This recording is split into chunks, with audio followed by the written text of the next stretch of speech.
Olá, meus queridos irmãos da Seara de Jesus, estamos mais uma vez aqui reunidos para aprender um pouco mais sobre os ensinamentos de Jesus, sobre os ensinamentos da doutrina espírita. Então vamos fechar os nossos olhos, vamos agradecer essa oportunidade de aprendermos cada vez mais para o nosso aprimoramento e que possamos colocar em prática em nosso dia a dia. Que assim seja, graças a Deus. Então, meus irmãos, a aula de hoje é sobre a última lei natural que consta no Livro dos Espíritos, que é a lei de justiça, amor e caridade. Essa aula consta no nosso curso básico de Espiritismo, segundo ano. Então, a parte A, nós falaremos sobre a lei de justiça e direito natural. O direito de propriedade e roubo, como o nosso tempo é um pouco mais escasso, eu deixarei para vocês refletirem e lerem essas questões. Hoje nós falaremos mais sobre a justiça e do direito natural, e a parte B sobre a caridade e o amor ao próximo, o amor maternal e o amor filial. Então, voltando, falando sobre essa lei natural, engraçado que as leis anteriores era sempre uma: lei do trabalho, lei do progresso, e essa é lei de justiça, amor e caridade. Então, das leis morais, é a única que possui o nome composto. Isso cabe uma reflexão para nós. Porque normalmente nós temos o hábito de separar. Então, colocamos a justiça como uma instância separada, o amor, uma outra realidade, a caridade, às vezes deixamos como um terceiro elemento. Mas essa lei divina, essa lei natural, ela é única, expressa uma unidade, e uma unidade complexa, lei de justiça, amor e caridade. Então, nós vemos aqui na questão 873, Kardec pergunta aos espíritos: o sentimento de justiça é natural ou é resultado de ideias adquiridas? Meus irmãos, reparem, Kardec perguntou o sentimento de justiça. Ele não perguntou a ideia de justiça, sobre a ideia da justiça.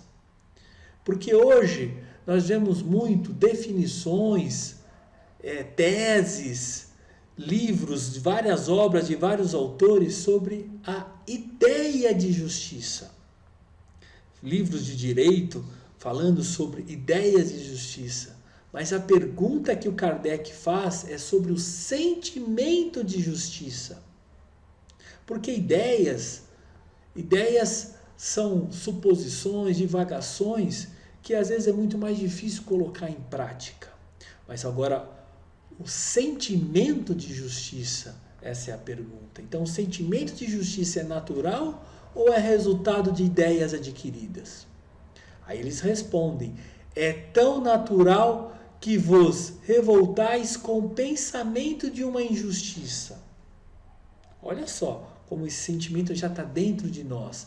Às vezes até as criancinhas já têm essa ideia do que é certo e do que é errado. Então eles ainda complementam o seguinte, que o progresso moral desenvolve, sem dúvida, esse sentimento, mas não o dá. Então, nós não recebemos através do progresso moral. Deus o colocou no coração do homem.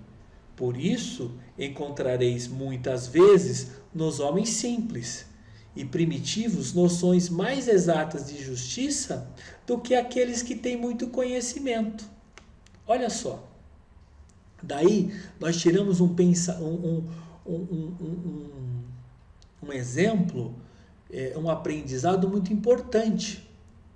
Porque, às vezes, nós vemos intelectualizados, pessoas muito inteligentes, às vezes elas querem convencer de algo que mesmo estão erradas, mas convencem através do quê? Da sua intelectualização, da sua capacidade, né, de expor as suas ideias, do convencimento.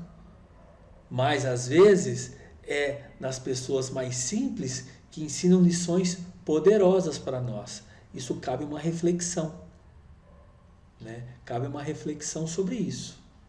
Sobre os ensinamentos morais de Jesus, são ensinamentos simples, que servem tanto para a pessoa mais simples, quanto também para o intelectualizado. Serve para todos. No item 875, nós temos o quê? O início do conceito do que seria a justiça. Então, a justiça consiste no respeito aos direitos de cada um. A justiça é um princípio moral que exige o respeito ao direito de si e do próximo e dos outros, segundo o quê? A equidade. Então, todos são iguais perante a lei. É lógico que às vezes, infelizmente, vemos isso apenas na teoria, mas que a definição de justiça, o conceito inicial de justiça é justamente isso. Todos são iguais perante a lei. O princípio que da equidade. E os deveres que nós vamos falar a seguir vem sempre o que? Da nossa consciência. E falando um pouco sobre o princípio da justiça, nós vemos a tríade, né, do princípio da justiça, através até do exemplo da Revolução Francesa, né, a tríade da liberdade, igualdade e fraternidade, que é o ideal da justiça, né? Então, justamente esse tripé da justiça, que é a liberdade, igualdade e fraternidade, dá ao indivíduo que a autonomia, onde ele pode decidir a sua própria vida, né, de ser autônomo, né, com direito de liberdade, igualdade e fraternidade. Agora, nós temos exceção a essa autonomia, como, por exemplo, quando há um conflito de interesses sobre um bem jurídico, né, ou alguma coisa que diz respeito a algo que te incomode, né, quando um terceiro não respeita os seus direitos, como foi dito aqui, ele é o quê? Ele é tutelado pelo Estado e protegido pela lei. Aí que acontece? Quando é ferido esse seu direito, o que acontece? Você vai procurar a justiça. E quando você procura a justiça, por isso que eu falei da exceção da autonomia, você é obrigado a entregar sua autonomia para o Poder Judiciário. Aí então, o Judiciário que irá decidir a sua vida. Essa, no caso, é a justiça humana. Hoje em dia, lógico que estão melhorando esse método, que tem um método de autocomposição, de conciliação, né? Então, nós temos o tripé da justiça humana, que é liberdade, igualdade e fraternidade. Eu trouxe aqui para vocês o símbolo da justiça, porque nós sempre ouvimos assim, diante desse símbolo que nós estamos vendo aqui, a justiça é cega, o símbolo da balança, da igualdade, né? Mas será que todos sabem o significado desse símbolo? Esse símbolo foi idealizado pelos gregos há muito tempo atrás. E olha só que interessante. A venda nos olhos é justamente para mostrar que o juiz deve estar só com sua consciência, indiferente a qualquer autoridade estranha e a qualquer preconceito, a qualquer prevenção, e que, em suas sentenças, deve cingir-se tão somente aos fatos da causa e às prescrições do direito. Quando nós vemos essa definição, será que acontece isso sempre? Será que a justiça dos homens realmente, será que os julgadores realmente usam esse critério? A balança. Por que nesse símbolo segura a balança? Porque no caso o julgador ou o juiz deve pesar imparcialmente as afirmações das partes, manter a igualdade entre a acusação e a defesa, medir todas as circunstâncias que possam diminuir ou aumentar a pena. E por fim, a espada, porque na época a espada sempre simbolizava a força. Então era justamente para quê? Para que os criminosos temam a justiça e mostrar que a força social está sempre a serviço das decisões judiciais. Então eu trouxe aqui para vocês essa definição que todos deveriam, hoje, da justiça, os julgadores, todos deveriam rever justamente esses conceitos. Então, no caso, o que determina então os nossos direitos? Então, nós temos a lei humana, que o homem faz leis apropriadas aos seus costumes e vão sendo reformuladas de acordo com o progresso. Então, nós já vemos estudando o quê? Que lá atrás nós tivemos o quê? A lei mosaica, a lei de talhão, olho por olho, dente por dente, que naquela época, naquela infância ainda da humanidade, era preciso que fosse daquela forma. Hoje em dia não é mais preciso. Não é mais necessário ser dessa forma. Porque à medida que a sociedade, né, vai evoluindo, as leis também vão evoluindo a partir do que? Do progresso moral. Mas a lei natural, ela é imutável.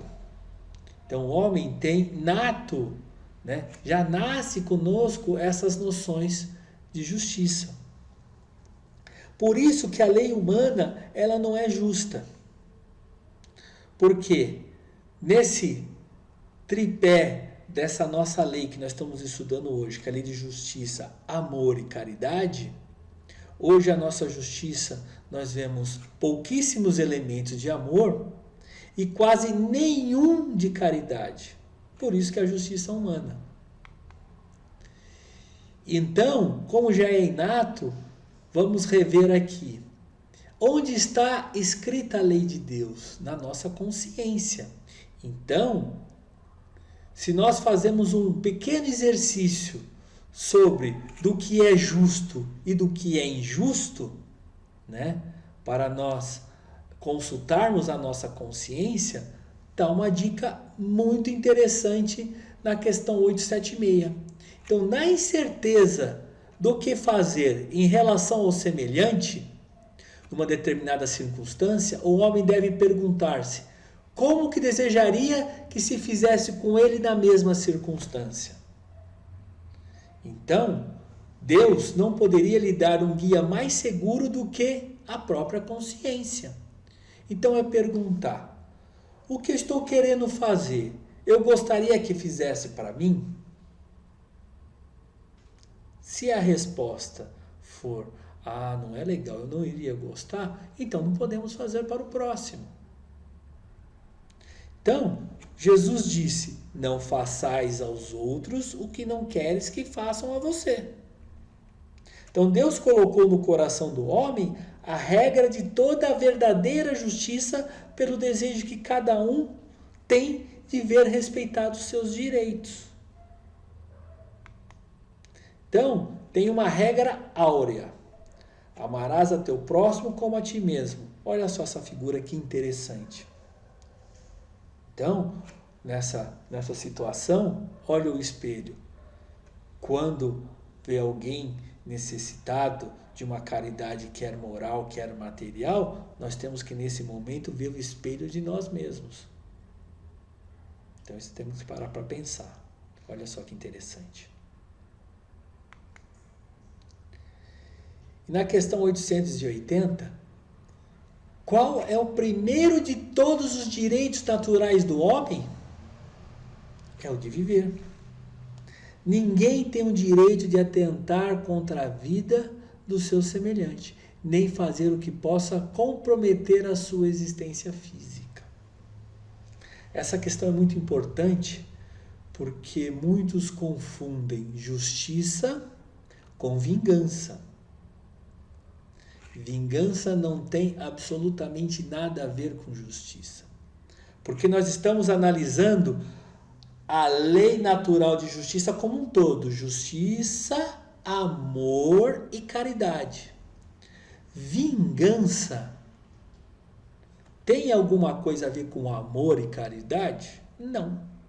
Então é totalmente incompatível com a justiça.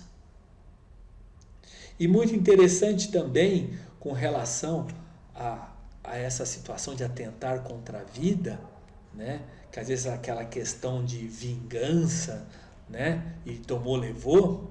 Tem uma passagem muito interessante do livro Boa Nova, onde Jesus fala para Pedro: um dia compreenderás que o homem é mais frágil do que perverso, e a fragilidade nos torna presa fácil do mal.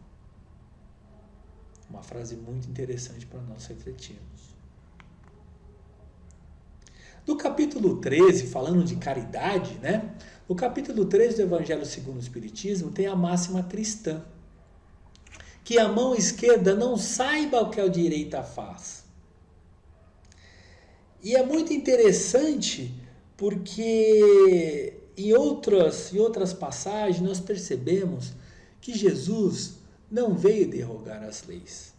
E Jesus respeitava muito as leis da época, as leis judaicas, né? E as outras leis na época em que vivia Jesus. E essa questão do que a mão esquerda não saiba que faz a direita, que hoje nós compreendemos que temos que fazer aquela caridade desinteressada, né, sem fazer alarde, mas essa questão da mão esquerda e mão direita tinha um outro significado na lei hebraica, nas tradições hebraicas. Porque justamente o seguinte, para os hebreus, todas as emoções, todos os sentimentos vinham do tronco, né? Dessa parte onde fica o estômago, né? E não como hoje nós pensamos, né? Da nossa cabeça, do coração. Vinham que eles chamavam, vinham das entranhas, né? Vinham das entranhas. Então, do ventre. Então, todos esses sentimentos. A cabeça eles achavam que era algo muito mais externo. Então, tudo vinha de dentro, das entranhas. Então, eles falavam que a mão esquerda era a mão da justiça, é a mão que contabilizava, e a mão direita era a mão da capacidade de doar, de dar, né? Então, eles tinham uma alegoria que eles usavam como exemplo o Mar da Galileia.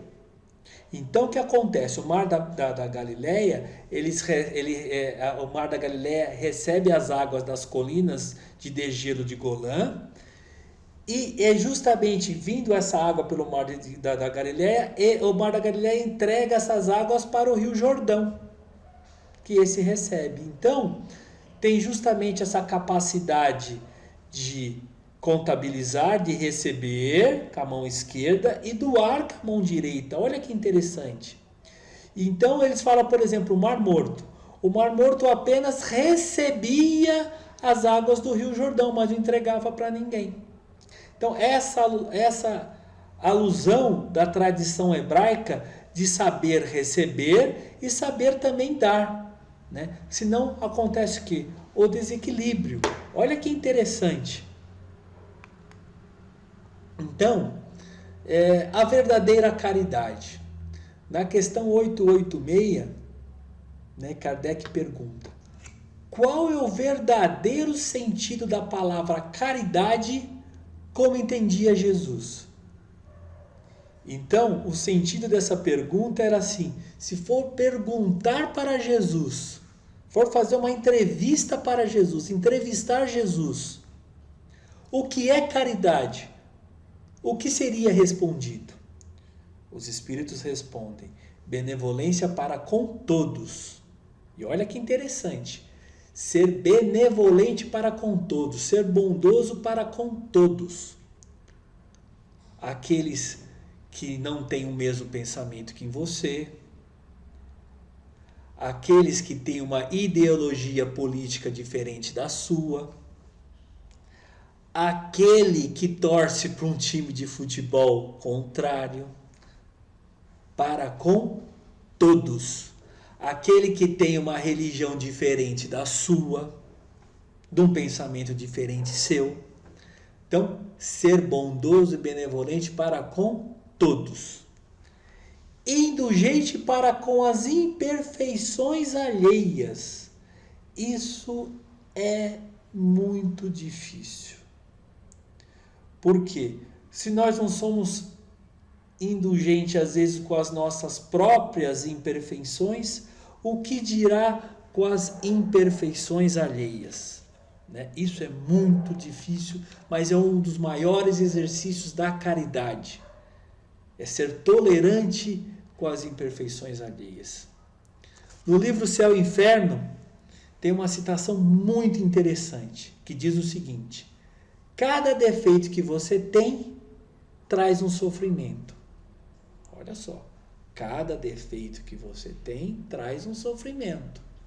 E diz mais, portanto, se você tem 10 defeitos, você sofre mais do que aquele que tem 5, por exemplo.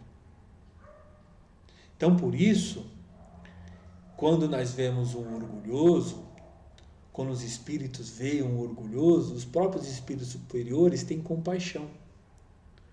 Porque eles sabem, os espíritos superiores sabem que o orgulhoso sofre. Pois, infelizmente, às vezes um orgulhoso acha que a vida é um buffet preparado para ele. Tudo gira em torno dele. Então, ser indulgente, né, é justamente respeitar a dor do outro.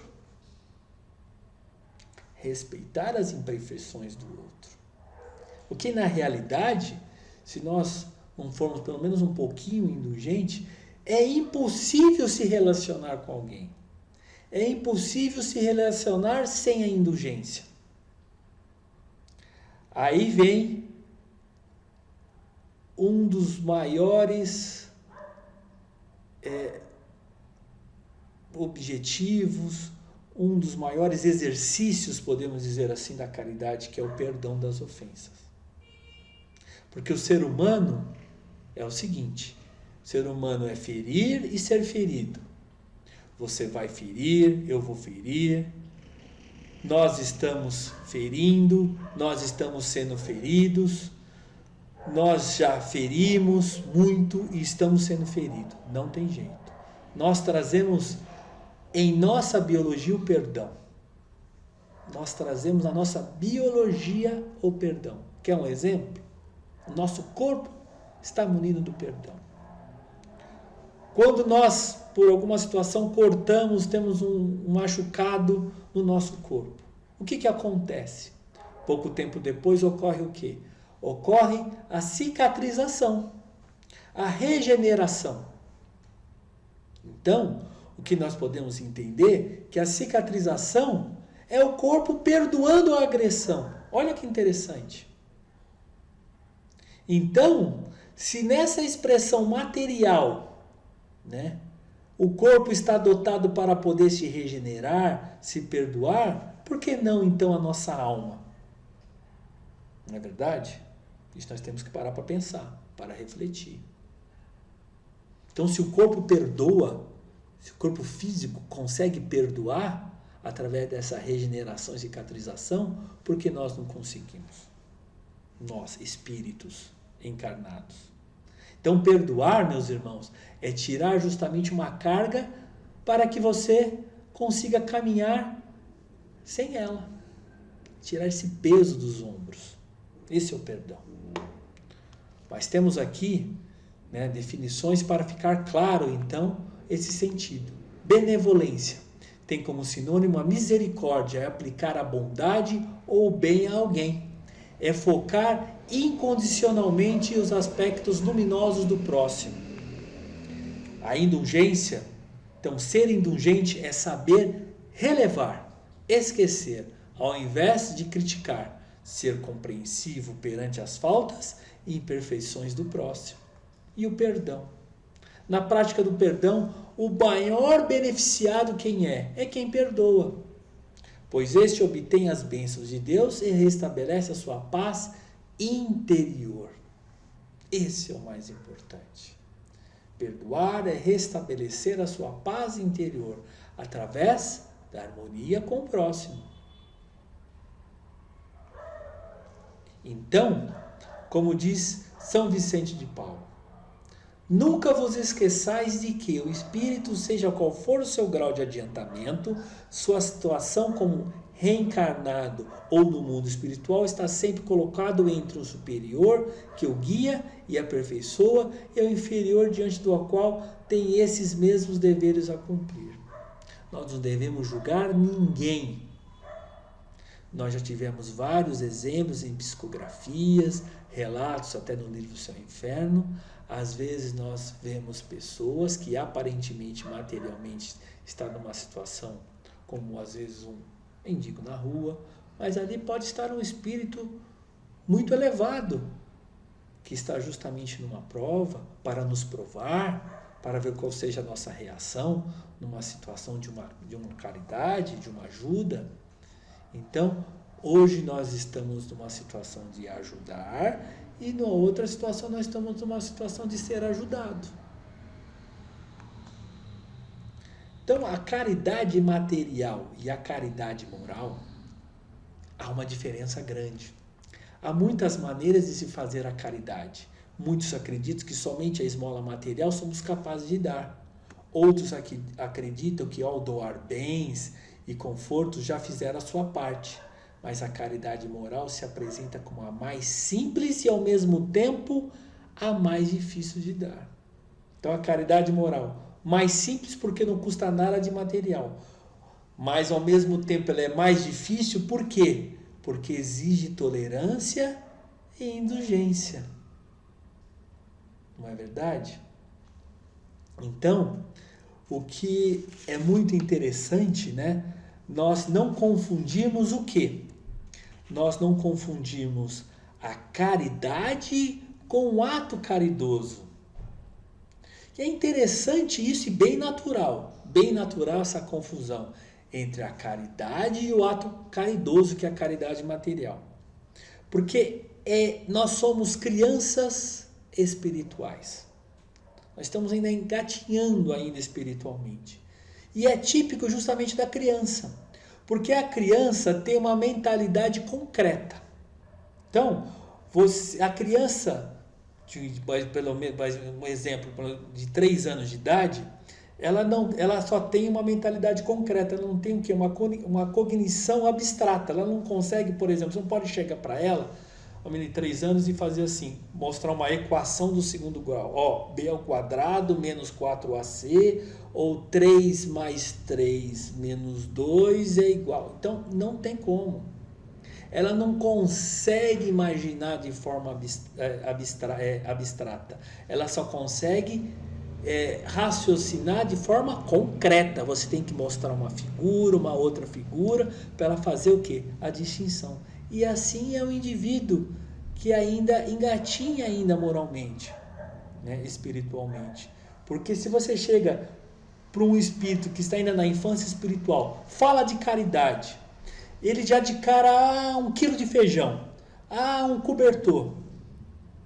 Você entendeu? Por quê? Porque ele só consegue, nesse início de aprimoramento moral, pensar o quê? No material. Ele ainda não consegue ainda ter essa ideia mais abstrata dessa questão da caridade moral, que é o que é mais simples, porque não custa nada no material, e mais difícil porque exige uma tolerância e indulgência. E não podemos deixar de falar do quê? De falar do amor. Porque o amor, do exemplo que eu coloquei, né, da mão esquerda e da mão direita, o amor é o que sustenta o quê? As duas mãos. Da mesma forma que a mão esquerda é a mão da justiça, que contabiliza, e a mão direita é aquela que eu falei anteriormente de dar, de doar, que é a da caridade, é tudo regida pelo quê? Pelo amor. Então o amor é a totalidade dos sentimentos que estruturam o pensamento para a liberação de forças que guiam a ação na produção do bem e possibilitam a aquisição de qualidades, constituintes do crescimento do espírito. É um sentimento interior que nos remete a um objeto considerado bom. Em se tratando de pessoa, é uma força tendente a aproximar e a unir numa relação particular dois ou de mais seres. Isso é uma definição, poderíamos dizer, mais literária, né? Mas o universo é regido pelo amor. O amor é a força que sustenta, justamente é o que dinamiza a criação infinita, né? E para reforçar a definição do amor mais pelo sentimento moral e espiritual, eu trouxe para vocês o capítulo 30 do livro Pensamento e Vida, né, psicografada por Chico Xavier, ditada pelo Espírito Emmanuel. Então, olha só que interessante. O amor puro é o reflexo do Criador em todas as criaturas. Isso temos que parar para pensar. Reflexo. Por que o reflexo? Por que o reflexo do Criador? Reflexo. Porque por mais amplo, meus irmãos, que seja o nosso amor, ele nunca irá abarcar o infinito. Não adianta. Só Deus é capaz de amar o infinito da diversidade. O nosso amor vai ser sempre limitado por mais amplo que seja. Vocês querem um exemplo? Nós experimentamos o amor de Deus quando amamos, um exemplo, como estamos apaixonados. Vocês percebem como é que nós reagimos quando estamos apaixonados? Essa é uma pequenina, então, representação do amor de Deus. Então eu trouxe um outro trecho. Eu convido todos os irmãos que leiam na íntegra esse capítulo 30, título Amor. Esse livro está disponível na internet em PDF. Então vamos ler esse parágrafo. Vemo-lo assim, como silenciosa esperança do céu, aguardando a evolução de todos os princípios e respeitando a decisão de todas as consciências. Mercê de semelhante bênção, cada ser é acalentado no degrau da vida em que se encontra. O verme é amado pelo Senhor, que lhe concede milhares e milhares de séculos para levantar-se da viciosidade do abismo, tanto quanto o anjo que o representa junto ao verme. Olha que interessante. Olha que interessante, meus irmãos. Então, você não é amado por Deus pelo que você apresenta de resultado. É assim. Você é amado por Deus e ponto final. Simples assim. Você é amado por Deus e pronto. Então, meus irmãos, por mais que um espírito resolva de hoje em diante praticar apenas o mal, praticar a atrocidade, o quanto ele puder praticar, Deus vai amar ele do mesmo jeito. Por isso, não adianta o espírito perder tempo com essas bobagens. Não adianta. Ele vai amar do mesmo jeito. Apenas o espírito vai sofrer as consequências dos seus atos. Mas Deus nunca vai deixar de amar. Olha só que grandeza esse ensinamento. Então o amor, meus irmãos, é o centro. Então temos a justiça, o exemplo que eu trouxe da mão esquerda, temos a mão direita da caridade, mas todos são instrumento da manifestação do amor. E o amor maternal e filial? A questão 890. O amor materno é uma virtude ou um sentimento instintivo comum aos humanos e animais? Olha só a pergunta que Kardec faz. Tanto um quanto o outro. A natureza deu à mãe o amor pelos filhos do interesse de sua conservação. No animal, esse amor é limitado às necessidades materiais e termina quando os cuidados tornam-se inúteis. No homem, ele persiste por toda a vida e comporta um devotamento e um desinteresse que são virtudes. Sobrevive até mesmo à morte e prossegue no mundo espiritual. Olha que bonito a questão do amor. E mais bonito ainda, meus irmãos, é a lei da reencarnação, a lei divina e do véu do esquecimento. Porque a justiça divina, ela consegue resgatar dois inimigos às vezes, colocando um no útero do outro. Vocês pararam para pensar o que é a justiça divina? Às vezes colocam um no útero do outro para se ajustarem para a vítima ser filha do algoz ou vice-versa, através da reencarnação e do esquecimento do passado. Olha que interessante, meus irmãos. Cabe uma reflexão também. Então, diante dessa lei una de justiça, amor e caridade, Jesus resume: amai-vos uns aos outros. Essa eis toda a lei divina pela qual Deus governa os mundos. Se todos respeitassem os direitos de cada um, se todos fizessem aquela reflexão da questão 876, né, de se perguntar se aquilo que está fazendo seria bom para o próximo, resolveria muita coisa. Cabe a reflexão, meus irmãos, fora da caridade não há salvação. Não é fora do espiritismo, meus irmãos. Fora da caridade não há salvação. Ou seja, se nós não sermos benevolentes, se nós não formos indulgentes, se nós não praticarmos o perdão, nós não vamos progredir moralmente e espiritualmente. Por isso que fora da caridade não há salvação. Meus irmãos, eu trouxe aqui a bibliografia para vocês. Hoje nós demos apenas uma passada pelos temas. Então, meus irmãos, que o Mestre Jesus nos abençoe hoje, amanhã e sempre. Fiquem todos com Deus. Estaremos sempre juntos, sempre dispostos a aprender cada vez mais e refletirmos sobre os ensinamentos. Que assim seja, graças a Deus.